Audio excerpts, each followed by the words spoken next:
சேனலை சப்ஸ்கிரைப் செய்யாதவங்க சேனலை சப்ஸ்கிரைப் செஞ்சுக்கிட்டு செய்திகளை தெரிந்து கொள்ளும்படி அன்புடன் கேட்டுக்கொள்கிறேன். வணக்கம். இன்றைய முக்கிய செய்திகள். மாநிலங்களவை தேர்தலில் திமுக சார்பில் பி. வில்சன், சிவலிங்கம், கவிஞர் சல்மா ஆகியோர் போட்டியிடுவார்கள் என்றும் கூட்டணியில் கமலின் மக்கள் நீதி மையத்துக்கு ஒரு இடம் வழங்கப்படுவதாகவும் முதல்வர் மு.க. ஸ்டாலின் அறிவித்துள்ளார். ஒருங்கிணைந்த குரூப் 2 முதன்மை தேர்வில் கணினி வழி சான்றிதழ் சரிபார்ப்புக்கு அனுமதிக்கப்பட்ட தேர்வர்களின் பதிவெண் பட்டியல் இணையத்தில் வெளியிடப்பட்டுள்ளது. சான்றிதழ்களை ஜூன் 6ஆம் தேதிக்குள் பதிவேற்றம் செய்ய வேண்டும் என்ற தகவல் வெளியானது. திருச்சி மாவட்டம் புள்ளம்பாடியை சேர்ந்த பாலகிருஷ்ணன் என்பவர் நாமக்கல் மாவட்டத்தை சேர்ந்த தனது நண்பரான ராஜா என்பவருடன் நேற்று மாலை திருச்சி ஸ்ரீரங்கம் கொஞ்சக்கரை சாலையில் காரை வேகமாக ஓட்டி வந்துள்ளார். இந்நிலையில் மதுபோதையில் தாறுமாறாக ஓடிய காரால் 20 அடி ஆழத்தில் கொள்ளிடம் ஆற்றில் பாய்ந்து 4 பேர் காயமுற்றனர்.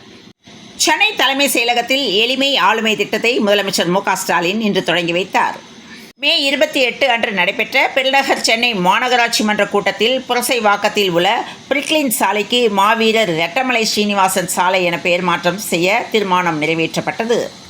ராணிப்பேட்டை மாவட்டம் சோளிங்கர் அடுத்த புலிவலம் கிராமத்தை சேர்ந்தவர் ஜெகத்குமார் தச்சு தொழில் செய்து வருகிறார். இவரது மகள் ஜனனி 15 வயது 10ஆம் வகுப்பு முடித்த நிலையில் பள்ளி விடுமுறை என்பதால் ஜெகத்குமாரின் அக்கா மகள்களான லக்ஷயா, சரண்யா ஆகியோருடன் ஜனனி பாட்டி வீட்டில் இருந்துள்ளார். இந்த நிலையில் நேற்று மாலை கத்தியுடன் வந்த மர்ம நபர் ஒருவர் வீட்டிற்குள் புகுந்து கதவை உள்பக்கமாக பூட்டி சரமாரியாக குத்தி தாக்கி கொலை செய்துள்ளார்.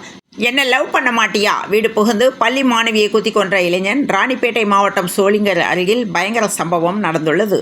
கடையநல்லூர் அருகே அச்சன்புதூர் பள்ளிவாசல் தெருவை சேர்ந்தவர் சித்திக். இவர் அப்பகுதியில் கேபிள் டிவி ஆபரேட்டராக உள்ளார். இவரது மகன் முகமது பாசில் வயது 24 படித்து முடித்துவிட்டு தந்தைக்கு உதவியாக இருந்தார்.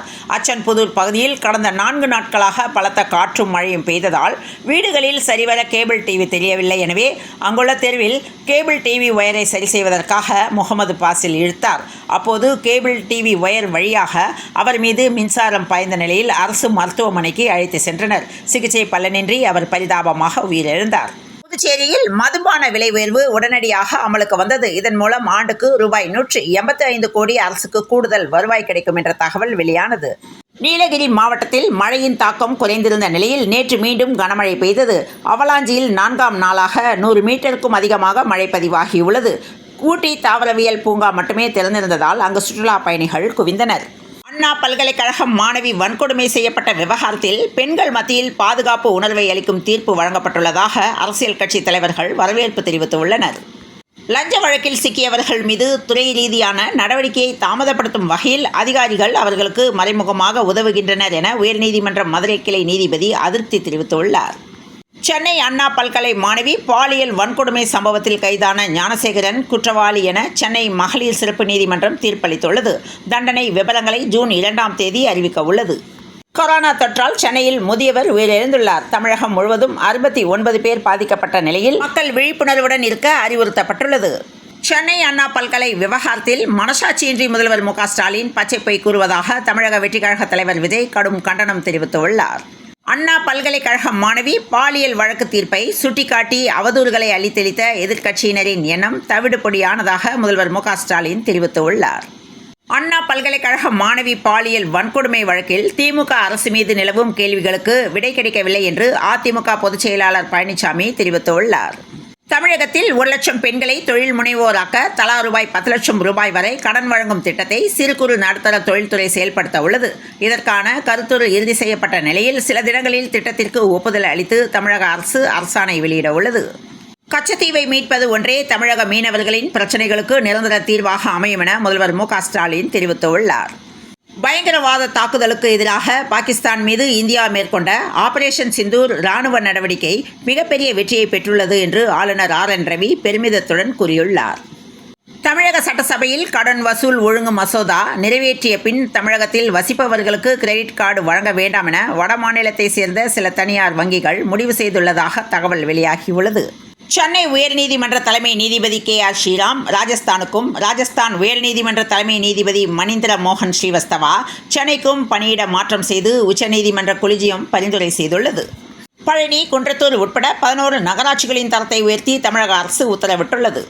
ஆளுநர் RN ரவி வியாழக்கிழமை முதல் 3 நாள் ஆன்மீக பயணமாக தமிழகத்தின் முக்கிய கோயில்களுக்கு சென்று சுவாமி தரிசனம் செய்ய உள்ளார். தமிழக அரசு பள்ளிகளில் மாணவர்களின் வாசிப்பு திறனை மேம்படுத்தும் வகையில் 1 முதல் 8 வகுப்புகளுக்கு குழு விவாதம், நடிப்பு, கலந்துரையாடல், கலை சொல்லுதல் என பல்வேறு செயல்பாடுகள் அடங்கிய வாசிப்பு வாரம் திட்டம் செயல்படுத்தப்பட உள்ளது. +2 10ஆம் வகுப்பு பொதுத் தேர்வு மாணவர்களின் மதிப்பெண் பட்டியலில் திருத்தம் மேற்கொள்ள தலைமை ஆசிரியர்களுக்கு தேர்வுத்துறை இறுதி வாய்ப்பு வழங்கியுள்ளது.